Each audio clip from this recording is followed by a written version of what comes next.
Welcome to Turn 1, a Formula One podcast.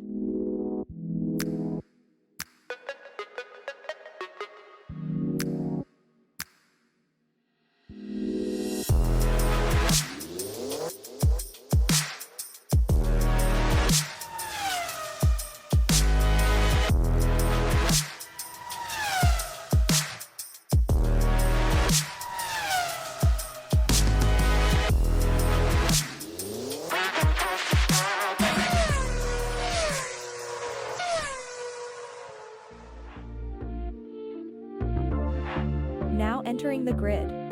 Here are your hosts, Thomas and Jeremiah. All right, Thomas, I'm going to set the stage for you. You ready for this? You wake up, it's a Sunday morning. You wake up way earlier than you need to because the races are never in America except for 3 times. And that's just because of this year with the addition of Vegas. You wake up early, you expect to sit down and you expect to see an awesome race. And instead, you're met with nothing but delays or red flags or penalties that change the outcomes and the results, or just a bunch of nonsense that happens from the FIA. That's got to be the worst thing in the world, right? Yeah, it's either, like you said, the delays, or like even if you get the race in and you just kind of leave with that sour taste in your mouth, like that's not what I wanted today. No, and that's kind of my point. I wanted this. We talked about the 2023 Australian Grand Prix, and this is kind of what sparked this whole conversation. Is during that Australian Grand Prix, we know what happens. We see 3 red flags. I mean, we see 8 DNFs. We see a restart with the safety car. The Alpines wreck out on turn 1, and now all of a sudden, for the final result, they're out of the points, out of everything, out of the race. Sainz gets a 5-second penalty that, since everybody's stacked up right behind each other, they go right back to the back and he gets no points for the day, even though he's been fighting. He had a massive comeback and had to drop all the way back to 12th. And the final lap being basically just a parade lap, that was ridiculous. Yeah, so guys, welcome to the Turn 1 podcast. We're your hosts, Thomas and Jeremiah. So as Jeremiah was getting into there, we've got some fraudulent races in the world of F1 that we want to cover. Complete scams of races, shambles, if you will, shambles everywhere. It's a shambles. Still the best line of the year when that guy was coming into the pit stop. So yeah, we'll start with the honorable mentions. And Jeremiah was talking there about 2023 Australia. I mean, obviously the Alpines exploded each other and that wasn't cool, but I think Carlos Sainz got the worst hit because he finished the race crossing the line in 4th position, only to have his name tick back to 12th because of a 5-second penalty. Exactly. Absolutely ridiculous. All right, what are some other ones you got for me? I've got a few more honorable mentions before we get into our big 5 that we consider the worst examples of race weekends in Formula One. 1973 British Grand Prix. This one is on the lighter side of honorable mentions because we've seen this several times, and I'm sure some people in our audience can give us more examples of this. But right off the start of the race, you had 11 DNFs due to a pileup. One guy spins out of controls, blocks all the other drivers accelerating up the start lane, and 11 people crash out. They have like a several-hour delay only to pick up the race and finish like nothing happened. There were 4 other DNFs in that race, at least one of them directly attributed to that first round crash. So like 7 people finished the race, all because they had a big giant crash on crash 1. And if you're a fan of any of those 16 people that DNF'd throughout the race, that's not what you want. No, because at the end of the day, at that point, you're just watching a few cars go around the track and there's very little to no action whatsoever. That sucks, dude. It's already tough when you have 20 drivers on the grid to get a lot of overtaking. We get it now with DRS and some of the car, advantages over the others and the slipstreams. But when there's 6 to 10 cars going around on a 2 to 4 mile track, I mean, what do you want? I was gonna say, I noticed that this next one has to do with Prost and Senna, which, in case anybody hasn't seen that, we put out an awesome rivalry that explains some of this. But I think this is going to be one of those tracks that was very, races that were very fraudulent, I guess you could say. So 1984 Monaco. This one could make the top 5 if any of this was actually confirmed, but this is a lot of theory and speculation. I love it. So again, 1984 Monaco Grand Prix. We have heavy rain, which we've seen this last year with Monaco, right? There was heavy rain. They delayed the start, yada, yada. But this is in that kind of golden era of 80s and 90s F1. You have Prost versus Senna in this round, and they end up getting the race going. So they start the Grand Prix. They get to kind of the mid to late 20s in lap count, and the rain comes back in, starts filling up the tunnel, starts making the hairpin pretty treacherous.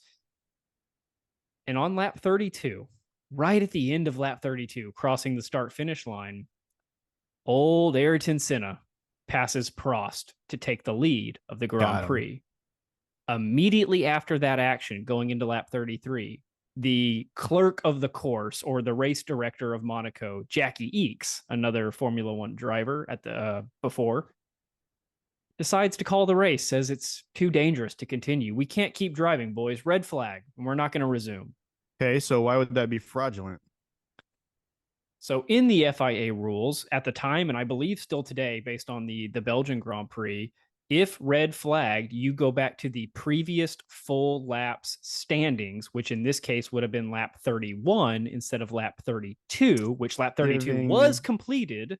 Lap 32 was completed by Prost and Senna, but not by everybody else. So yeah, like you were hinting at, that gives Prost the win, even though he finished behind Senna. See, that's the kind of thing I like, is that back in the day, whenever you didn't have all of the technology that follows the sport nowadays and all of the regulations that are set now, everything was very, I don't want to say it was very basic because it's gone all the way back to the 50s, but it was still very raw, and stuff like this happened. And whenever we read about it now, it's the funniest stuff to read. In the biggest controversy, so I mentioned Jackie Eakes, right? He was the guy that pulled the trigger on stopping the race. Prost won the race in a Porsche designed and engineered car.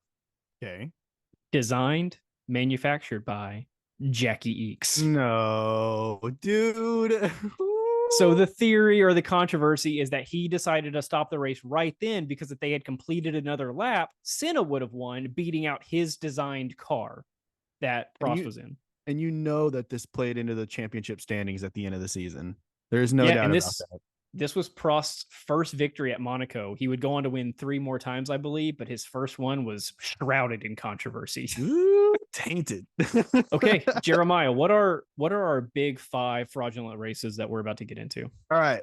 So you're about to hear us talk about the big 5 that we decided on. This is the 21 Belgian Grand Prix, 05 United States Grand Prix, 2010 Germany, 84 Dallas, and the 14 Japanese Grand Prix. So yeah. Let's talk a little bit about the 2021 Belgium Grand Prix. This one bothers me, and it bothers me because there's multiple points to this. One of those being that it very well could have led to the fact that Max got his first championship. So for you Max fans, it's going to be a great topic. For you Lewis fans, this one's going to hurt a little bit. So basically, this entire weekend was completely sabotaged by rain, so much so that even qualifying, when it gets to the final 10, Lando Norris has this massive spin as he climbs Radion, spinning himself around, slaps the wall, scaring everybody on the grid, so much so that Sebastian Vettel stops by just to check on him, just to make sure that everything's okay. He ends up being fine, so we move into the race on Sunday. This thing starts off with a 3-hour delay. Before it even starts, before everything gets going, 3-hour delay. You're just sitting there. And like I said, for us that wake up in the United States early in the morning to watch the race, that hurts. Nobody wants to wait 3. Like, I might as well just go back to sleep. I mean, honestly. So the race kicks off, but the race kicks off on a safety car. They're looking for a rolling start. They don't want to do the standing start because it's just not going to work. There's so much rain, and they're also going to do a couple laps to just test the track to see if getting tires on the track and moving some of the water will cause the track to get better. It doesn't. They do 2 laps under the safety car, and the race ends. The race ends. That's it. So because of the FIA having a little rule in the rule book, check this out. 75% of a race needs to be completed in order to get full points for a race. However, only 2 laps need to get completed to get half points, meaning that these 2 laps under a safety car with no action whatsoever resulted in half points, which took all the way to the very end of the season, where Lewis Hamilton and Max Verstappen go into the season exactly the same points. This race was completely decided by qualifying. Yeah, so those FIA rules changed in 2022 solely because of the 21 Belgian Grand Prix. Good. Now there is a tiered scale of points that can be awarded based on the percentage of the race completed, and you must complete racing a lap. So this race would have awarded 0 points because they didn't actually race. They were all Right. behind the safety car. And side note, the anytime F1 has a rolling start, I get it was because of safety, that's fine. The standing start is what makes Formula One just so awesome. And so when you have a rolling start, you should really be asking, should we even be racing? Because that takes away a lot of the allure around F1 and a lot of the early overtaking opportunities. Oh, sure. All right. What do you got for me? This one's big. We've covered this one before during our Tire Wars episode. I'll link that above. But the 2005 United States Grand Prix. This was the classic battle between Bridgestone tire teams and Michelin tire teams. They get to Indy 500, the Indianapolis Motor Speedway, a well-known track in the world of racing, but not really built for F1 driving because they have something called bank turns, specifically turn 13. And while we have bank turns at Circuit Zandvoort, they are not fast running bank turns. So the loads on the tires are much less than they were experienced at the Indy 500 or the Indianapolis Motor Speedway. So 2005, this is when Formula One has been trying to get their foot into the US market since forever, and it still really hadn't caught on at this point. So this was a big deal, right? This was to get all the people in America involved in Formula One. And they all get to the track, and every team on Michelin just starts having their tires explode. One way to put it. So they go through practices, they go through qualifying. You have, 300,000 fans in attendance ready to watch a Grand Prix on Sunday. Meanwhile, behind the scenes, teams in the FIA are scrambling to figure out how to even run a race because they know that the teams on Michelin tires will not be able to complete the race. And this was also during a time of the regulations when there wasn't any pit stops really during the race. Oh, no changing of the tires. So you couldn't really change the tires. So having tires explode kind of presents a problem. So there was a couple things that came out of this race. There was several plans presented. One of them was the iconic team principals plan, where the team principal said, hey, let's add an extra chicane, or let's make this a reduced speed area, or let's just make the Michelin teams run a different track. And we'll call this a non-competitive race that doesn't run points and doesn't count for the championship. To which the FIA said, you do that, and we're not coming back to race in America again. You're going to lose this market. Right. And we've talked about this. I think anytime that you have to alter the course of the track for specific people with specific tires, I don't think that the race should be held. No, and they basically said that they couldn't alter the course for everybody because it had never been tested, so they couldn't verify the safety of it. And so essentially the FIA said, we're running a championship race here. Whether or not you can compete in it, that's your fault. You should have brought tires that were capable of running this race. So all 20 drivers go out on track and they do a nice little formation lap. And then right at the end of the formation lap, 14 drivers pull into the pit stop and call it a day and retire. And every fan left the entire track. Pretty much. They did get refunded, which was cool, of the USGP. All the fans, I believe, got a refund on their tickets, but the race ends up running with only 6 competitors. You had 2 Ferraris, 2 Jordans, and 2 Minardis, the only people running the Bridgestone tires, which I believe Jeremiah mentioned this in our Tire Wars episode. Bridgestone was connected to Firestone, who provides the tires for the teams running on the Indy 500. And so they were aware of how this track ran, right? And that's how they kind of made it work. Sucks for Michelin, but they don't have an American counterpart, so they kind of missed out on all that data. Yeah, take that, French tire company. Jeez. So anyways, the team finishes. Ferrari very disappointed with the outcome, even though they got 2 podiums out of it. The guy from Jordan was losing his mind that he got 3rd place because he was not getting a podium any other way. Dude, he was going wild up there on the podium. I have never seen anybody happier for 3rd place in my entire life. Okay, so yeah, 2005 US. Jeremiah, what's in our number 3 spot? All right, we're going to talk about 2010 Hockenheim, the German Grand Prix. But before we can do that, we kind of have to set the preface of this entire story. So back in 2002, Ferrari had a race where Barrichello, or I'm sorry, not a race. In 2002 at Austria, Barrichello was given team orders to let Schumacher go ahead right at the front of the finish line, giving Schumacher the extra points needed in the championship battle. This wasn't okay. It made a bunch of fans upset. So in 2003, the FIA decided to ban team orders. No longer a thing. Cannot do that. Now, 7 years later, we're at 2010 Hockenheim. And granted, some stuff could have happened before this, but there was no proof. However, this is definitely proof. 2010, on lap 21, Alonso catches up to the back of Felipe Massa in the Ferrari, but Felipe Massa shuts the door on him and gets a lead on him. Great. Now, Massa starts to wear out those tires, so Fernando Alonso is able to make a play back on him, gets back on the back of him, except this time, Massa just goes to the side and Fernando just goes on by.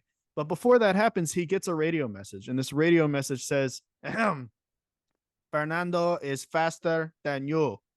Can you confirm you understood that message? Now, I've heard a lot of fraudulent stuff in my life. I don't think I've ever heard anything more obvious in my entire life. That's got to be pretty obvious. I mean, how can you even think that you're trying there? So, what comes of this? First of all, Christian Horner's not happy about this. It's outrage, so much so that he says that this is very clearly, very obviously team orders and he wants something done. So the FIA responds in the worst way possible. $100,000 fine for Ferrari, and the race results stand, which means the points stay in place. So basically, they get a nice little slap on the wrist and off you go. Yeah, so quick aside on team orders. This is, like Jeremiah mentioned, a time when team orders were not allowed. And I think team orders can kind of spoil a new fan's thoughts on this. Like, oh, they're just always going to let their main guy win because they can just make somebody slow down. So they should be banned. But ultimately, these are teams, and the team should be able to dictate who takes the lead and who doesn't. So I'm kind of on board with them being allowed. But again, in the rules of the day, when this was happening, 2010, you couldn't have team orders.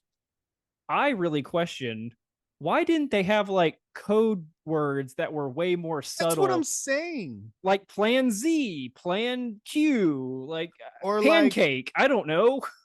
Or like, on this next pit, we're going to lower your tire pressure 20 pounds. Now, obviously, they're not going to do that, but that should tell him, hey, on this next lap, when you get out, he's going to let you by, or something, some kind of secret meaning. I mean, there's multiple different things that they could have done. They could have had one guy throw up a flag in the pits, and this, whenever you pass it, you look over and you're like, oh, okay, cool. Like, there's so many things they could have tried, but saying very slowly and very clearly that he's faster than you is kind of obvious. Maybe they were trying some other things, and it took that very specific radio message to get the job done.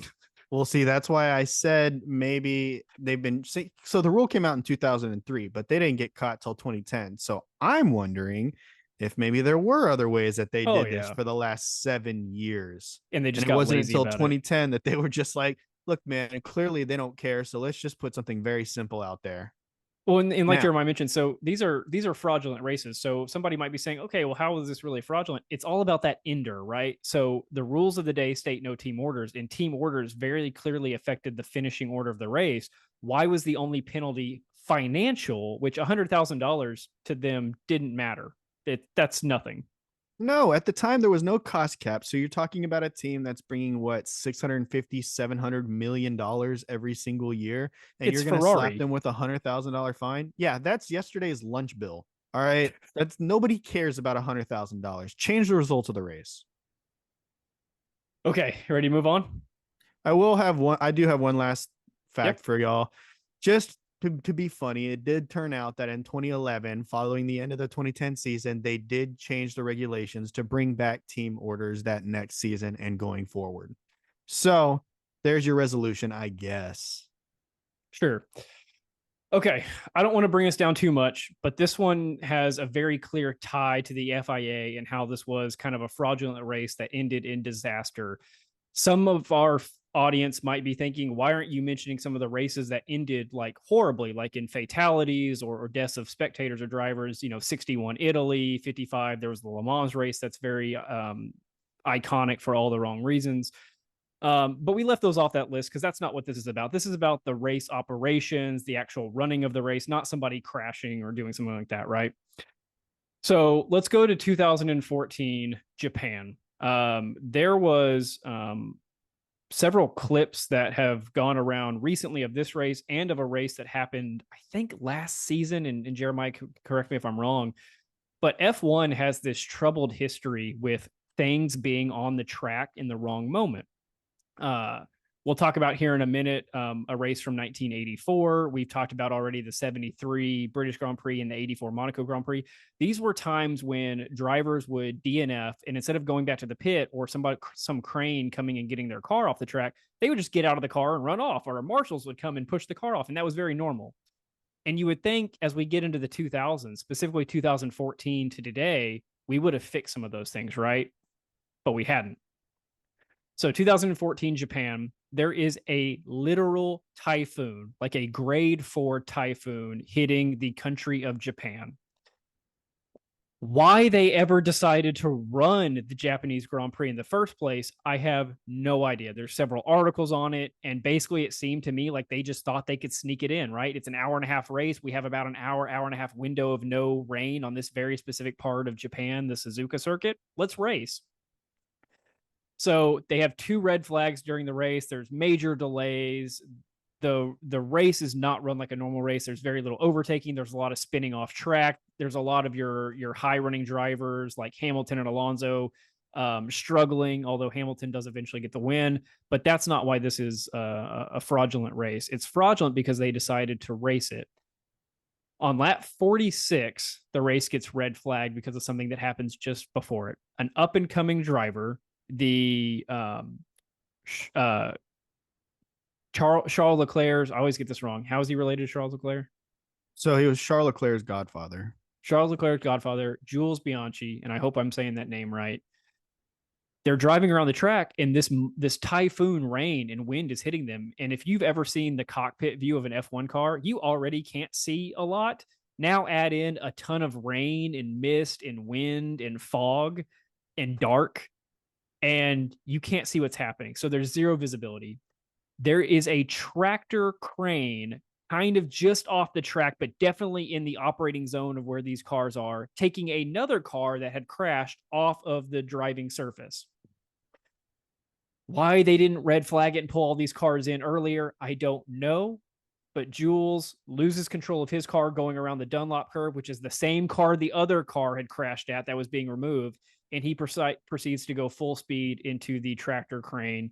And he perishes 9 months later due to his injuries in Japan. This is one of those stories that it's one of those things where the FIA doesn't learn sooner than they should. And this is one of the reasons why so many drivers were outraged at the time when this happened, that more changes haven't been made. And even more so, this is why last year, I believe this is what you were talking about. There was an event where Pierre Gasly was going around track. I think Carlos Sainz spun off or something. Yep. I think it was him. Could have been somebody else. But there was a crane on the track picking him up and taking them back over to the side to resume the race.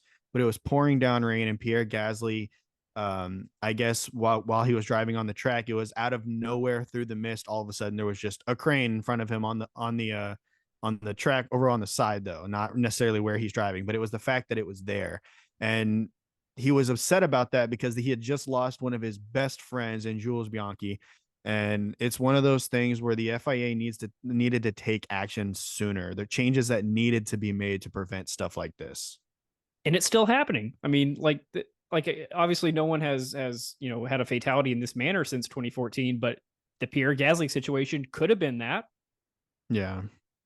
So again, not to bring the mood down too much, but just a horrible decision to even run that race. And if you're a fan of that race and you, like Jeremiah said, you wake up in America or in Europe, because this was in Japan at the time, and you wake up early and you're ready to watch a race, and then it's a typhoon and you're like, this isn't safe, this isn't right. And then these horrible accidents happen, and it just kind of dampens your mood on the whole sport a little bit. Right. Okay, let's finish with one more that we've covered before, Jeremiah. What do you think? All right. So I want to talk about a video we've already talked about, and if you'd like to check it out, you can. It's called Racing on Rebel. We covered the 1984 Dallas Grand Prix. Now I'm going to hit a couple highlights from this. First thing, I'm going to hit the first major topic of this entire race. It was hot. It was very, very hot. like 110 on the track, if I'm not mistaken, 114, somewhere around there. I could be wrong. This is a very common thing for Dallas in the middle of summer, which is why we don't do stuff in Dallas in the middle of summer. So the fact that this race happened at that time was absolutely ridiculous. Bad infrastructure caused this track to fall apart right before the race, leaving everybody to try and go out there and make these repairs. They decided to have a Can-Am race the day before, which destroyed the track. And they did everything that they could to try and repair it. When did they try to repair it? The night before? No, they tried to repair it an hour before the race started. Yeah. So they used this quick set concrete or whatever they used. Who cares? Anyway, the stuff was terrible. Cold patch asphalt. There's potholes everywhere. Everybody's tires are getting shredded. 17 DNFs. 17 DNFs, and Nigel Mansell hops out of his car and tries to push this thing across the way, passes out from heat exhaustion. Dude, this is a race that should not happen. One, because the track was destroyed. Postpone the race till you fix the track. Two, it was way too hot. This race shouldn't have been held at that time. Postpone the race to a different part of the year. This was just a horrible race, and there's no reason why I completely understand why they didn't return the very next year to Dallas, or ever again to Dallas for that matter. I wouldn't come back either. We made a joke of the sport, and I'm ashamed because I would have loved to have a Dallas Grand Prix. It would have been so easy to get to, so great, and we got robbed of this opportunity because of the horrible way that this was handled. It's honestly surprising that they decided to make the U.S. Grand Prix be in Austin. Right? I would be as far away from Dallas as I possibly could. The U.S. Grand Prix is now going to be in Japan. Right. No, so you were mentioning the track temperatures. You were saying like 110, 120, 150 degrees on track. On track? Oh my God.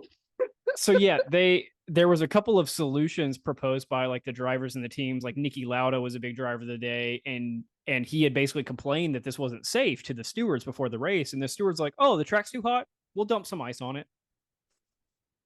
Right. Dump some ice on the entire track.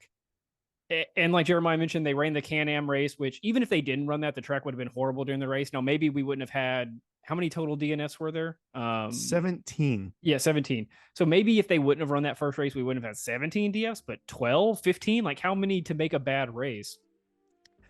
And the final note that I'll make is I do love the idea of a Dallas or a Dallas-Fort Worth Grand Prix, but they decided to hold this in Fair Park. And if you're familiar with Fair Park or the geography of Dallas at all, this is where the State Fair of Texas is. Okay, very iconic. It's a cool place to go walk around.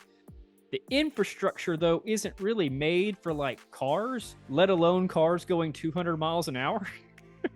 Look, man, there's a reason that the Cotton Ball game isn't even held at the Cotton Ball Stadium anymore. That's all I'm going to say. Yeah, it's not the most well-kept area of town. They kind of only spruce it up when the fair is there, and it's been that way since like the 50s or 60s. Like this was 84. This was well past the Fair Park's time. And so again, I'm very surprised that after this event and the 2005 US Grand Prix and the first Vegas Grand Prix that they ran in a parking lot, I don't know why anybody thought coming back to America was a good idea. Yeah, and then there was another race in Detroit that also we haven't covered, but I've had some interest in the exact same year as this 84 Dallas Grand Prix that was also horrible. So it's one of those things where they just kept trying to hit the United States and try and tap into this market, and we just kept blowing it. No other way to put it. Blowing it every single week. Oh my goodness. Okay, so there are your 5 big fraudulent races, and we had the 3 honorable mentions at the start. If you know of any races, kind of like Jeremiah was hinting at there, maybe the 84 or the 84 Detroit Grand Prix, if you know of any other instances like that where you woke up on a Sunday morning excited to watch a race and then you just left feeling completely devastated about the thing that you saw on your TV, let us know. Leave us a comment, shoot us an email, let us know what races you want to hear talk about. Guys, if you think that Fernando Alonso should have left Ferrari right after that 2010 Hockenheim race and go and join Williams, you got to let me know down below because I'm with you and I stand for that. All right, guys, I think that's all we've got for us unless Thomas says anything else. No, we're all good. All right, we'll see you later, guys.